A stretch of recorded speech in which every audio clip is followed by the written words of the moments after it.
Today's episode is sponsored by Vitality Health RX Supplements.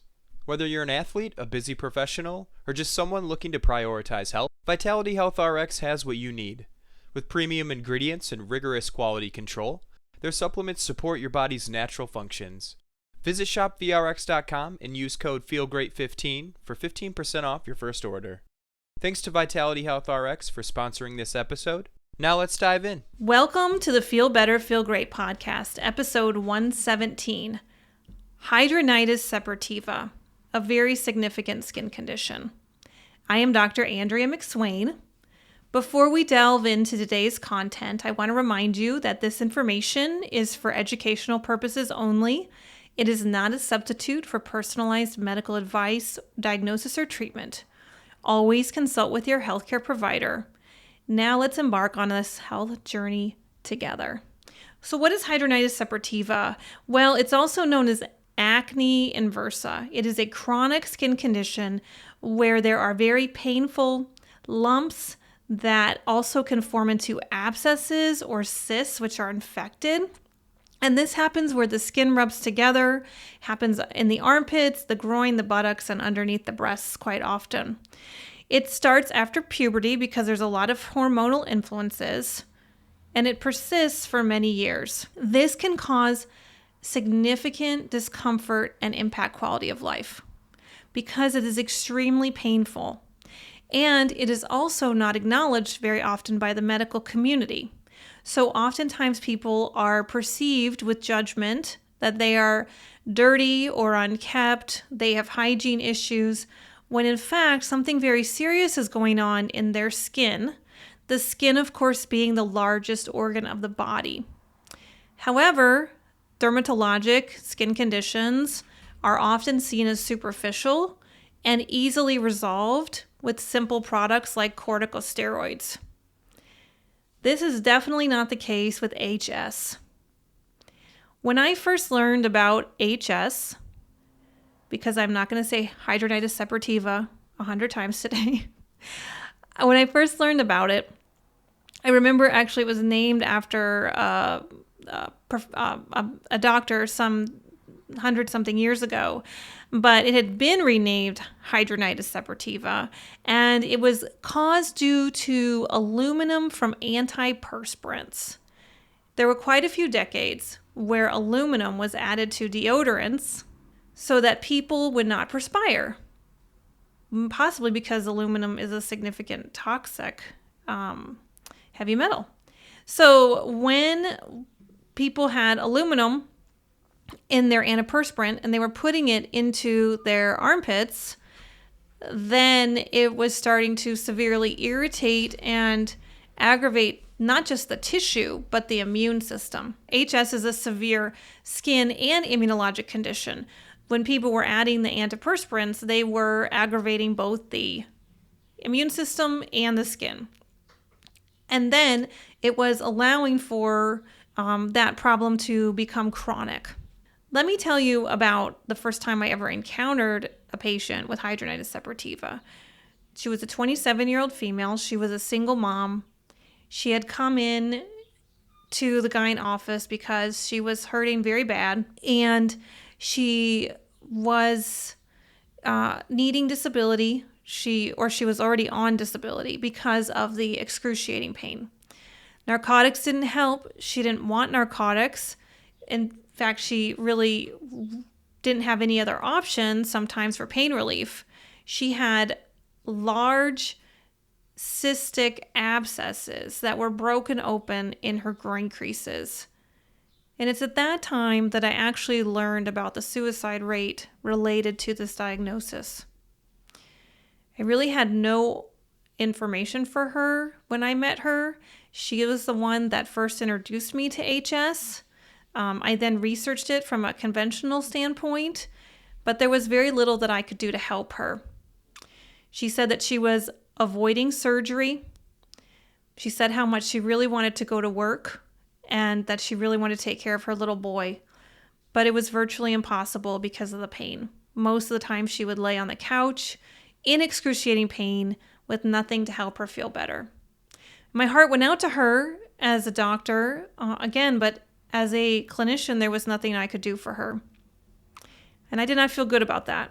When I looked it up, I found that conventional treatments for HS were really about managing symptoms, reducing inflammation, and kind of fingers crossed that no more lesions would form. Well, there were some things that she could take. She could take topical treatments like, basically soap, topical antibiotics, topical corticosteroids, in hopes that the inflammation would be reduced, and by keeping the area clean and dry, that it would reduce infection. But conventionally, we thought, that would be the way to prevent infection. Also, again, the implication is that these situations happen in a poor hygiene person. Other things for conventional medicine include oral medications. So, of course, antibiotics to control bacterial overgrowth, synthetic vitamin A like retinoids that would reduce inflammation, and hormonal treatments such as birth control pills, spironolactone to regulate hormone levels. So those were available to my patient. Also steroid injections, where we could inject directly into lesions that likely had bacterial overgrowth with corticosteroids, and that would reduce inflammation and pain. However, it would be a big concern with the steroids that they would provide a lot of sugar to the situation, and as an immune suppressant, would then allow for aggressive bacterial overgrowth and worsening of the condition. Other options that have come about in recent times are biologics. These are monoclonal antibodies, which are being applied throughout all of conventional medical treatment. They are immune modulators and possibly suppressive for the long term. And then, of course, surgical options. So surgical interventions in HS is usually about removing the area that is infected or has the abscesses and the tunnels and the scarring and the pulling and the retraction. And then sometimes even using flaps of skin from another area to help the damaged tissue be covered up. There's also some times where abscesses are drained and there's drain tubes. And then there's sometimes the use of laser or heat therapy to also scar up or dry the tissue. Of course, another hygiene implication for conventional medicine is for people to lose weight. Because if they have weight management, that will help them not have so much of these areas be susceptible to the development of the bacterial overgrowth. They also conventionally advise people to avoid tight clothing that irritates the skin and quit smoking. So I want to go back to what is going on here. Basically, when we look at hidradenitis, let's actually think about the person. So I like to think of people who have come in, they have a problem, the area is infected, so there might be a boil, there might be tunneling going on. Definitely the area is so swollen that the immune system has already come into that area and is now unsuccessful in addressing the infection. But also the inflammation and the edema or the swelling is now its own problem because the area can't be cleared out.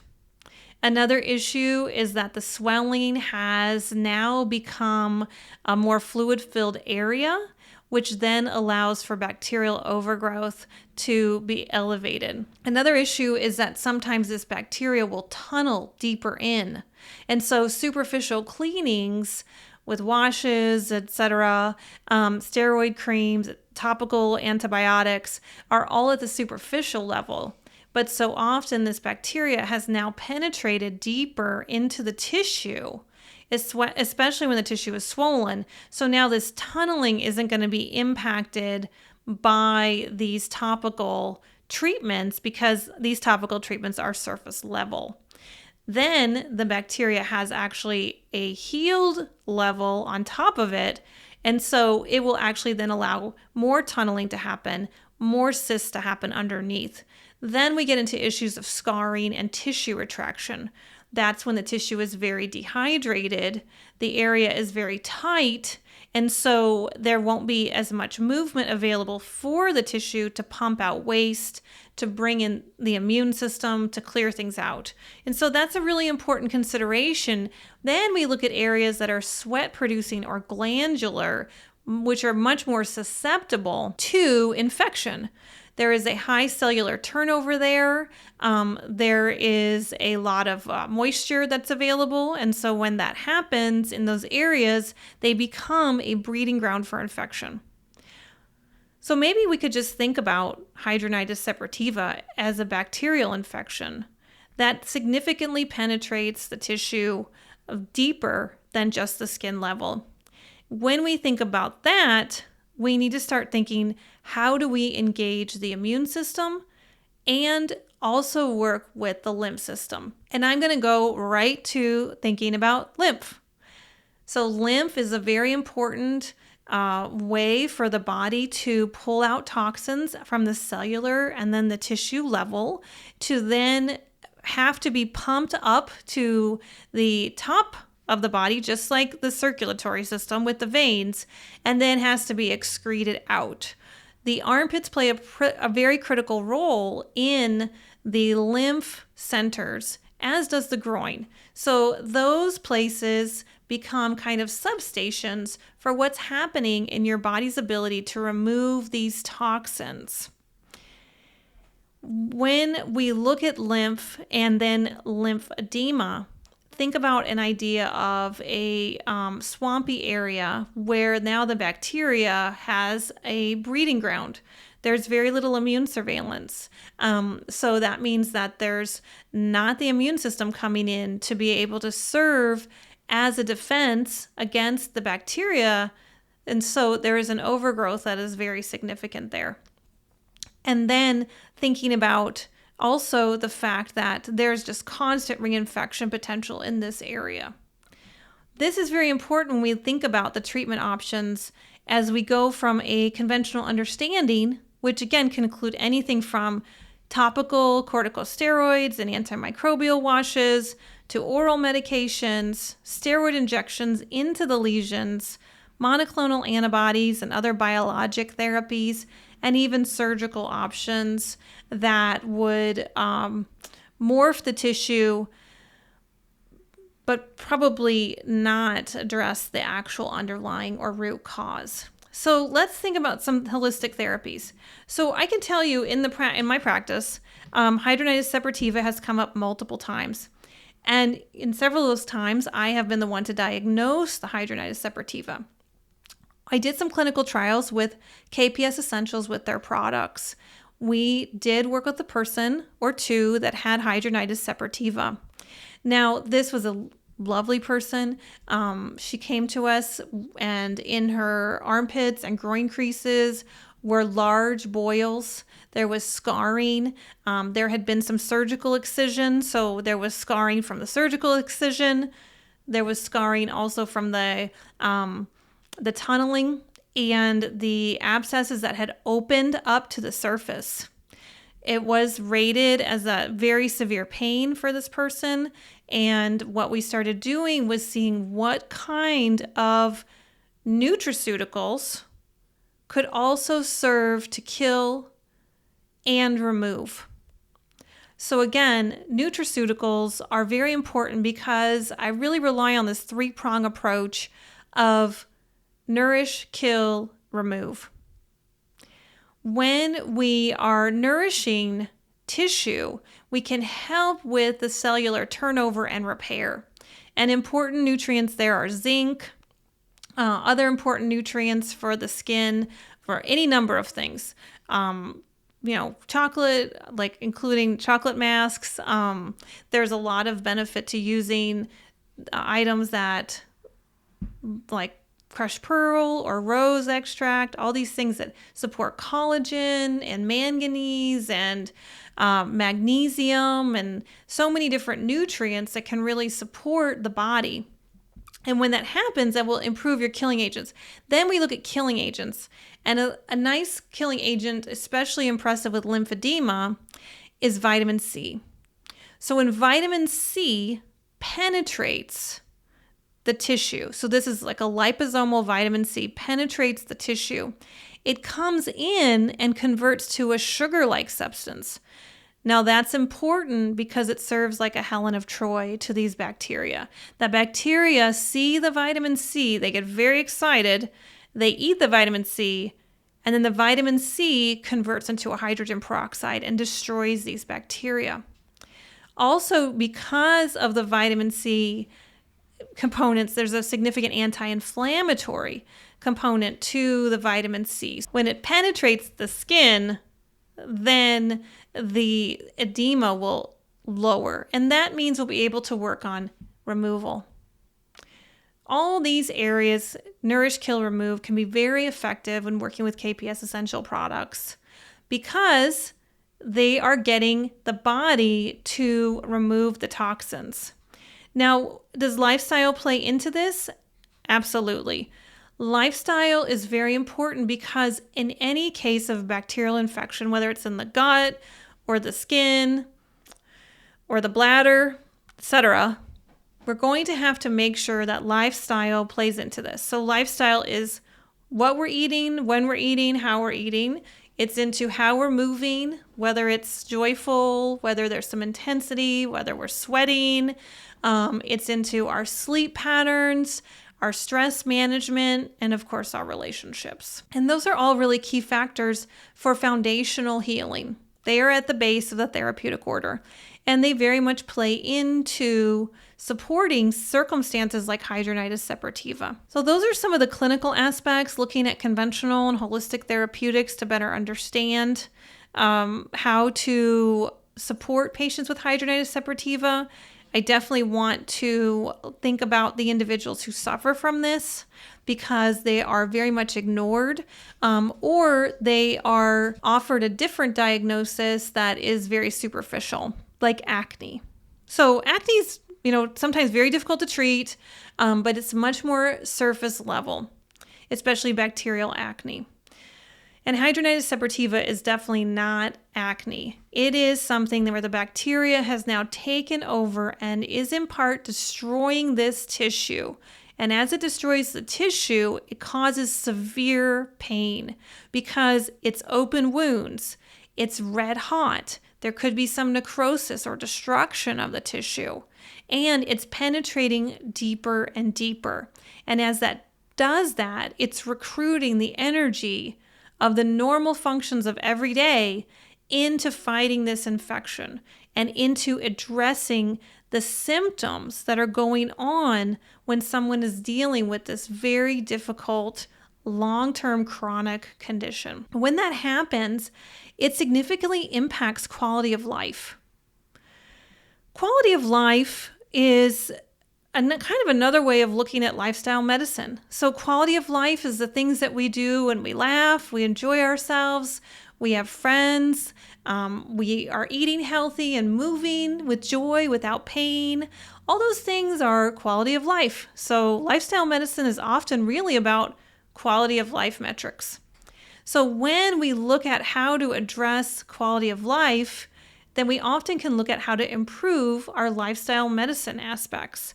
When we're looking at HS, because it is such a difficult condition to, first of all, be addressed, and then second of all, to actually be treated in a manner that helps people get better, right? So for people who don't even have the acknowledgement of such a severe medical condition, and then they have to live with this and try to cope with it, it's severely painful, and then it starts to lower their ability to perform lifestyle medicine and to have a significant quality of life. It's a very chronic condition. There's a lot of pain, discomfort. It penetrates deeper, and there's a lot of scarring and tissue retraction. There are some people who consider this to then go into concerns for psychological distress, depression, anxiety, and possible suicidal ideation at a greater value than compared to the general population. And I want to go into this area because I think hidradenitis suppurativa isn't, what I want to say is what I think in that hidradenitis suppurativa is an example of a condition that gets ignored. It then has a really significant potential to develop, go untreated, and then impact patients with psychological implications. The stress, depression, and anxiety are very real, and they manifest often from diminished quality of life when we can't take care of ourselves and we can't take care of those that we love. So again, this isn't just about HS as it affects the conditions that are severe, recurrent, not well controlled. Because of the pain, that's important. Also because of visual symptoms. So people can visibly see this. Sometimes there actually can be an odor that comes because these bacterial infections are involved. There is no necessarily defining timeline for how people will get better because it's so chronic in nature. These situations might actually worsen and then further dampen the quality of life metrics. So these chronic conditions definitely take a toll on people's symptoms. Another big important issue is body image. And my heart goes out to you if you're dealing with hidradenitis suppurativa, because it is very important to view yourself as a beautiful, loving person. And when you're struggling with something that is dysmorphic, like HS, that has these significant conditions associated with it, and you're often doing it alone, and you're often actually having to defend yourself because of the discomfort and the pain is so unbearable, but you still have to maintain your life and your life's responsibilities. And this can be very difficult. So I just wanted to say that to you, to acknowledge you. I do think that when we look at this condition, we have to look at it from a holistic approach and see the mind, body, emotion dynamics together, and recognizing that those can all improve. We've definitely worked with patients who have those circumstances. And when we acknowledge the diagnosis of HS, then now we have a working plan that works on nourish, killing, and removing. And the next thing you know, quality of life improves, pain improves, and people find that they're able to handle a lot more of their lifestyle medicine factors so they can continue to improve their quality of life. Now, there are a few resources that I want to tell you about. There's two. One is the HS Foundation, if you haven't found that already. And two is the Boil Queen on Instagram. One night, some years ago, maybe 7 years ago, I happened to be awake in the middle of the night, which is very uncommon for me. And also very uncommon is to grab the phone. And up popped the Boil Queen. I think I must have been searching hidradenitis suppurativa. And I messaged each other. She lives in Canada, and really what has been impactful for her over this last decade of, one, she actually had a diagnosis. Two, she took matters into her own hands and started realizing that if she could improve quality of life through lifestyle medicine, what she was eating that was exacerbating symptoms, how she was moving, what was she using to make life better for herself and her family. Once she started doing that, those are the systems that she put in place. And I think that she tells a very important story of her struggle. I want you to be aware of her because I think she is an amazing person. Those are the resources that I want to share with you. And again, if you're dealing with HS, it's very real.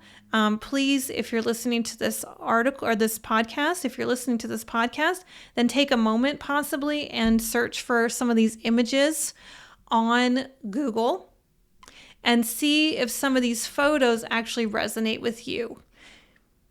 Thank you so much, and I wish you all the best. Blessings.